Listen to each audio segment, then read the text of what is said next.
Welcome back to the next episode of The Nutritional Edge featuring Dr. Chris Brown and Nathan Slinkard, registered dietitian. This is my announcing voice, as it is not my normal voice, but we are gassed up, ready to rock and roll. Nathan's been drinking his coffee. I saw it in the background. I just finished up my Ghost energy drink, and we are ready to shake and bake, baby. We are hyped up on my decaffeinated coffee. Just getting those antioxidants without any of the jitteriness. It's nice. That's yeah. What does decaf even do for you? Is there even a point to decaf? Yeah, absolutely. You get all the benefits minus the side effects of caffeine. You get what funny about coffee. It is not nearly the it's not the highest antioxidant rich food or substance by any means, but it's actually Americans' estimated highest source of antioxidants. So that's where we get our antioxidants from mostly. It's not fruits and vegetables and veggies because we drink so much stinking Wait, coffee. we get the most of our antioxidants from coffee? Yeah, and not because coffee is the highest amount. It's just that we drink a ton of coffee. Oh, just that makes sense. From a volume standpoint. Yeah. But it's definitely rich in flavonoids, and which are a type of antioxidants. So I think there's benefits to coffee, and especially since there's no caffeine. It's not that caffeinated coffee does not provide hydration, but especially the hydration aspect of it. So yeah. No energy boosting going on here, but that's okay. I'm hyped up for the Nutritional Edge. Yeah, so we've been on a little vitamin kick. This all kind of started back, I guess, a few weeks ago. I pretty much text Nathan on a Wednesday or Thursday, like, what are we talking about tomorrow? So he was all vitamin A, and then next week was vitamin B1, and then vitamin B2, and now we're on vitamin B3. So eventually on our YouTube and our pages, we're going to have basically each week is going to have a video. We're going to be covering all the vitamins. It'd be cool to even do vitamins and micronutrients like selenium, manganese. Yes. I think that'd be really cool. And this helps me. This is actually something I really want to be fluent with, is being able to just spit facts on vitamins, micronutrients at a whim. So I'm about it. I enjoy it. Kind of takes me back to school vibes a little bit. With school, it was pretty much just like listicle memorization and just knowing when you might be deficient in one or when you might be toxic in one. And so, but it didn't integrate with me. So I'm excited for this. I got a new laptop, so lag might be gone, girl, which would be good to actually learn from Nathan instead of him sounding like R2D2 to me and me just trying to piece together a combo for people to flow and listen to. But very, very quick, I think it'd be good to recap. Yes. A, B1, B2. A is good for obviously eyes. It's a big one. I think I remember mucosa lining. Correct. So that's going to be immune system function. What else am I missing about A? Oh, it's potent for the immune system. Really important. And it's unlike B1 and B2 and B3, all the B vitamins, because it's fat soluble, meaning that your risk of deficiency is lower because you can store it, but your risk of toxicity is higher because you can get too much. So extra careful about vitamin A, meaning if you're taking a supplement, that's really your only concern. If you're taking a supplement, just be careful about how much. B1, B2, B3, there's some side effects, but B1 and B2, we don't even know how much someone could take to where they would have a toxic effect. Our body just can very efficiently get rid of these. So if you look at a label, don't freak out if you see 10,000% of thiamine. That's probably normal. And vitamin A, eye health, immune health, very important, and is something that you can either get from orange and yellow veggies and other vegetables too that have carotenoids. So carotenoid-rich vegetables, and then things like egg yolks and cheese. For B1? No, for vitamin A. Okay. Yeah. What is so I like Ghost. Are Never there had it. cleaner energy drinks? Yes, but this is one on the cleaner side. Yeah. What? So this has vitamin B3 at 16 mgs. Yep. Says it's 100% of the daily value. It's also got B12, B6, vitamin C. That's part of the energy. What is carnitine? Carnitine, I believe, is an amino acid. I believe Okay. that's what carnitine is. Yeah, it's got If I'm remembering right. What's that? It's got 1,000 milligrams of carnitine. Yeah, you'll see that L-carnitine. Yeah. If it's not a amino acid, I believe it is. I think that's why there's L or D typically. I think it's I'm gonna have to look it up. Yeah, I know people will take it for, like, athletes are interested in its usage. And I think usually we can synthesize it on our own most of the time. So it's maybe not completely necessary. Yeah. It might be good for energy organs like muscles, heart, brain, that type of thing. Right. Yeah. This has some nootropics in it. Astragalus membranensis and Panax notoginseng root extracts. It's also got alpha GPC. Yeah. Which I want to learn what all these things are fluently. It's also got a lot of taurine. So Yeah. Yep. very interesting. Taurine. Yeah, one of the top drinks that's out right now that is not very well known. It's not an energy drink. It's a productivity drink. It's called Newtonic. It's by arguably my favorite podcaster, Chris Williamson. They created it, but it's all about nootropics and not giving you the jitters, but having for kind of a long, sustained focus. So I'm actually looking at probably going to be ordering like a 12-pack of it and just seeing the difference between that and the stuff here, because it's made in the UK, and a lot of their ingredients are tough for them to find, so they go out of stock quick, and it takes a while for them to replenish, which is really cool. But not here to talk about that. Here to talk about B3. Just a bunch of Bs. We always take vitamins. We got a B complex, and we don't even know what each one is, and there's 12 of them. Although I don't think there's a B4, is there? No B4. Or I know there's one that's actually like a toxic substance. It might be B4. When they were trying to, it's funny how they named them. I believe they named them during when they were discovering them. And then, yeah, there's not, see what else. There's no B11. There's no B10. 11, they just said from B9 to B12. It just goes to 9 to 12. Weird. 10 might as well be CoQ10. Yeah. Yeah, and like choline, that like I believe used to be considered essential. They like don't, even though it's essential. You need choline used for almost everything. And back in the day, like way back in the day, when they could do risky experiments before like the IMB or IRB would crack down on like bad research studies that could harm people, they experimented on people and took all the choline out of their diets. And they developed liver disease.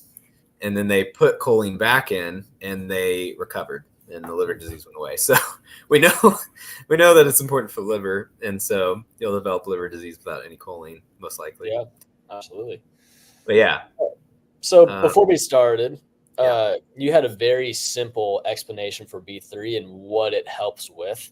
Like we said about vitamins so far these past few weeks, it's just helps speed up reactions, make things get converted from one thing to another quick. So we eat an egg and we turn that into protein or amino acid quick. Yeah. Enzymes, vitamins help that transition. So what are the main three that B3 are involved in that you had broken down? You could simplify it to thinking that it's helpful for the mind, so the brain, and mental health, gut health, and skin health. Okay. All very important for that. How does B3 help the brain? Well, it helps with neurotransmitter What's that? production. Neurotransmitter is a neurochemical that basically allows reactions to take place. So for us to think, for us to move, for our heart to receive the signals to beat, for our brain to know what's dangerous and what's safe, is all being regulated by the nervous system, and the neurotransmitters are transmitting information from synapses, and so yeah, anything that helps with that, as you can imagine, would be something to prioritize. And if we don't get enough niacin, some of these side effects are cognitive related. There's 4Ds noted that are like related to severe vitamin B3 deficiency. They are. Do you know what? Have you heard of those? The 4Ds with. Dementia. Yes. Which? Dermatitis. Yes. Correct. There's two more. Yeah.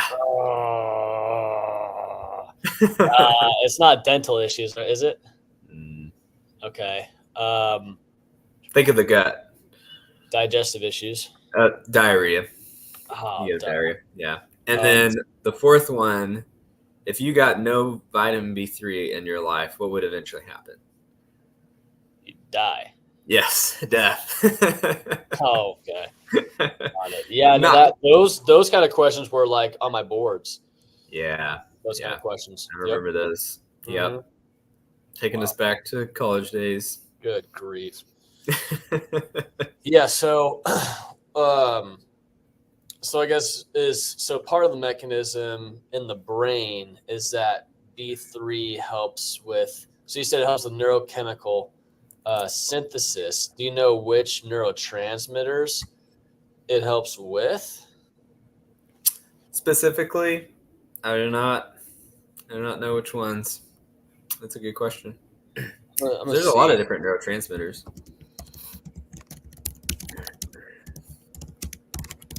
All right. The question is, what neurotransmitters does niacin help synthesize? Serotonin, dopamine, norepinephrine, GABA are the main ones. So, adequate levels of niacin essential to maintain proper serotonin.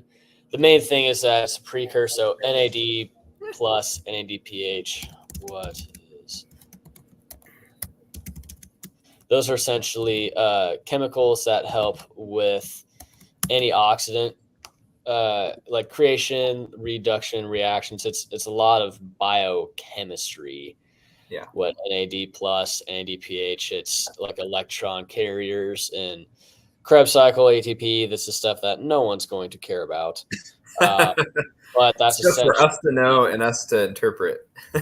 Right. It's a lot of biochemistry, which biochemistry is quite fascinating when you start going in on it. But so niacin plays a role in creation of serotonin, dopamine, norepinephrine, and GABA, where serotonin is a happiness molecule. Dopamine is a reward, pleasure, motivation. It also helps with motor control, so muscle, motor movement. Yep. Norepinephrine helps with our stress response and also our arousal and our alertness. And then GABA helps with kind of regulating and toning down neuronal excitability. So that's going to be more of a calming effect. So niacin is important in the creation of those. So it's important, A, to have it intake. It's also important to be able to absorb it. Now, was it B1 or B2, we said when it doesn't get absorbed, that can be a source of anemia and arthritis? Yes. B2, vitamin B2 is very important in preventing iron deficiency anemia because of how it interacts, again, as a coenzyme. So, so just because, and I feel like the only approach to iron deficiency anemia seems to be iron like supplements, and often those iron pills aren't that well absorbed, But there's a lot going on. And if someone is struggling to correct a deficiency, digging a little bit deeper is important. So another big one is vitamin D deficiency, that people just cannot ever take enough vitamin D, or it just keeps getting depleted. How much body fat percentage we have plays the largest role about our vitamin D deficiency, as well as our skin tone and the sunlight we get. But as far as our inability to absorb and utilize vitamin D is body fat percentage, because if we have more body fat, we need more vitamin D.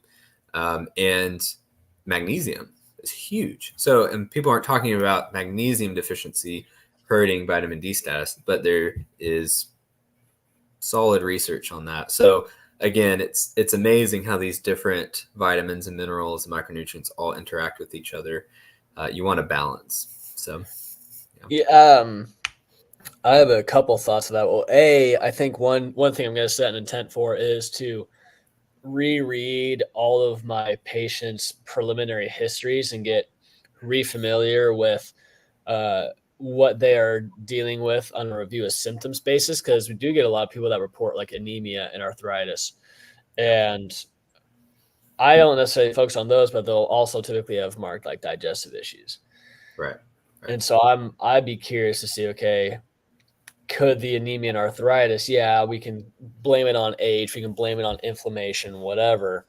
Yeah. But is it actually an absorption issue of vitamins? And if so, how can we measure or test if we are deficient in vitamins? Is that like a blood test? Is that how we find out? Like each individual B vitamin, each individual vitamin soluble. How do we find out? Since a lot of them run together, I would just do all the B vitamins at once, or even like a micronutrient panel. They may be in somebody's budget. They may not. They may also be something that their primary care physician can order and have insurance pay for. But having a micronutrient screening is not utilized that often, but it could be. They typically only test for electrolytes, like sodium, calcium, right, potassium. But yeah, I mean, it's rare for me to see like thiamine. I have seen it, and it's usually in more critical care populations where they're seeing those severe signs.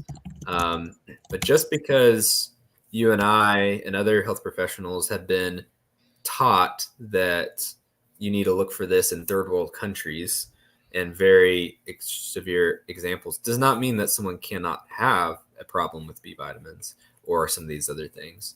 I think it's important, what you're describing is to know who are the vulnerable populations.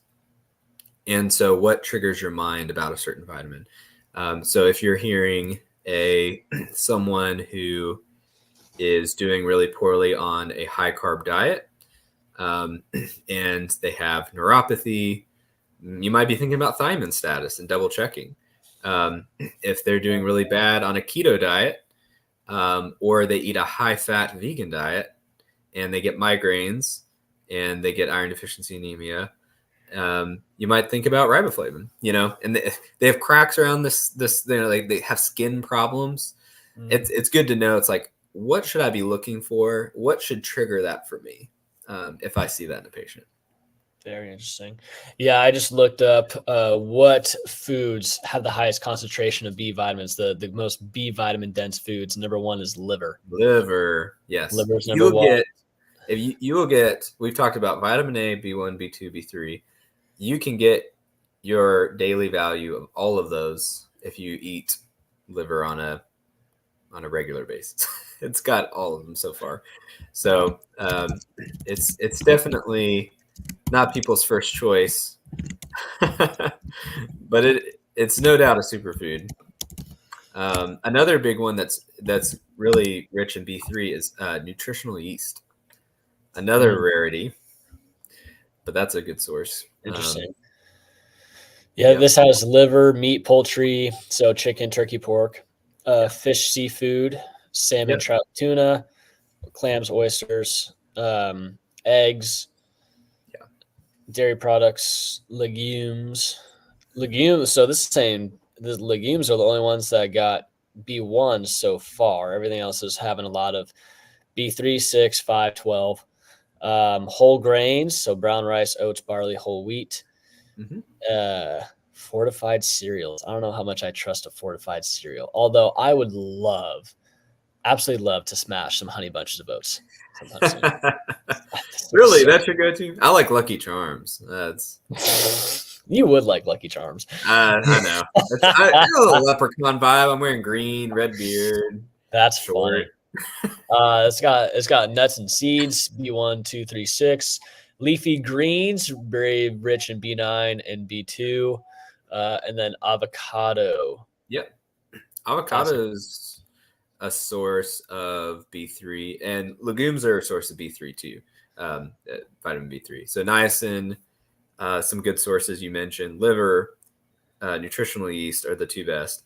Then you've got fish, you've got seafood and chicken.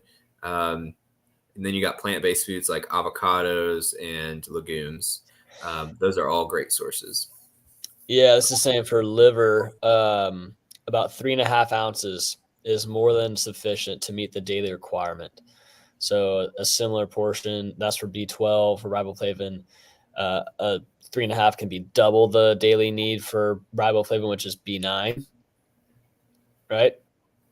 Riboflavin is B2. B9 is folate. Folate, yeah. Yeah. Niacin, B3, which is today's, and pantothenic acid, which is B5. Mm-hmm.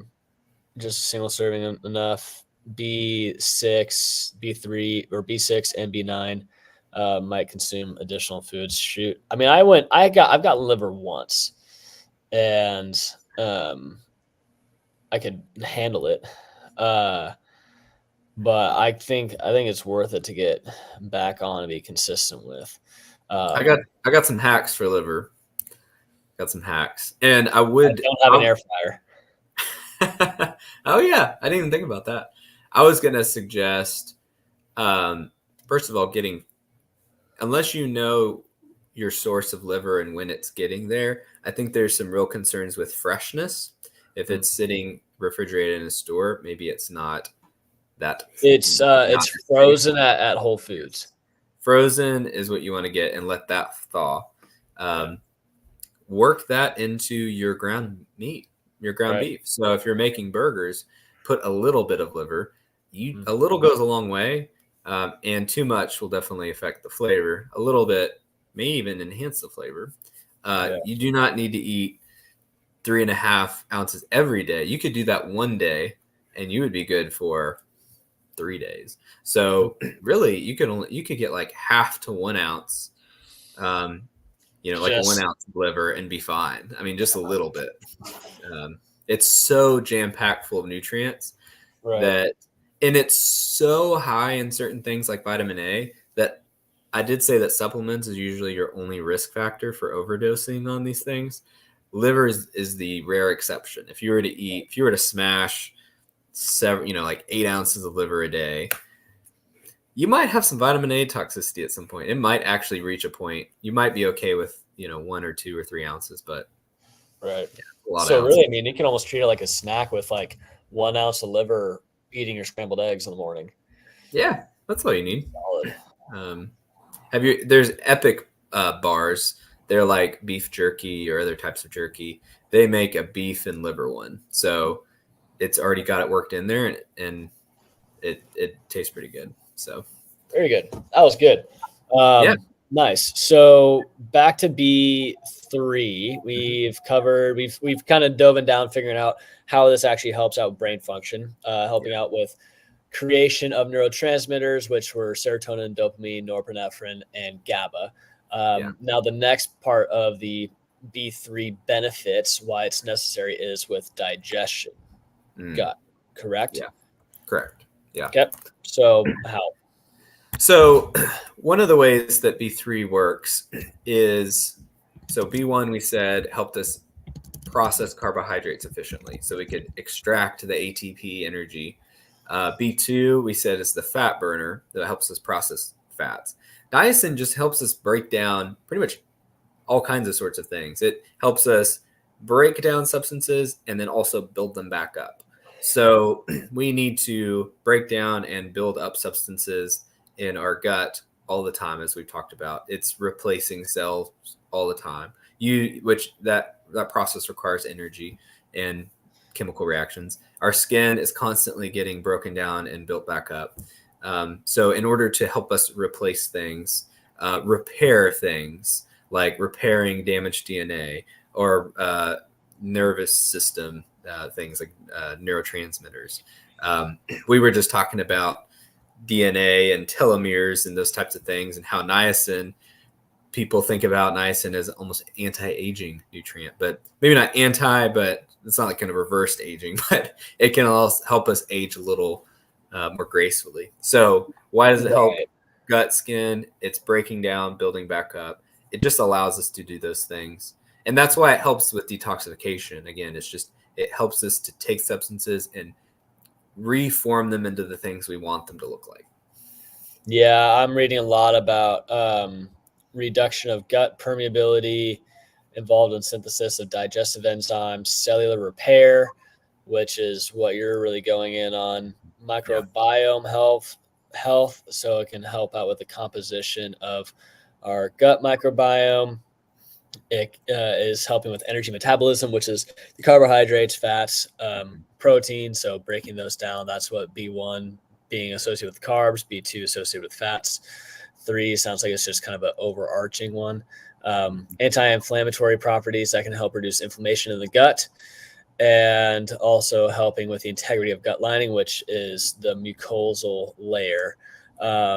So that makes sense that it would be pretty critical, or maybe a concern for someone that's vegan, because the big source of this vitamin is in meat.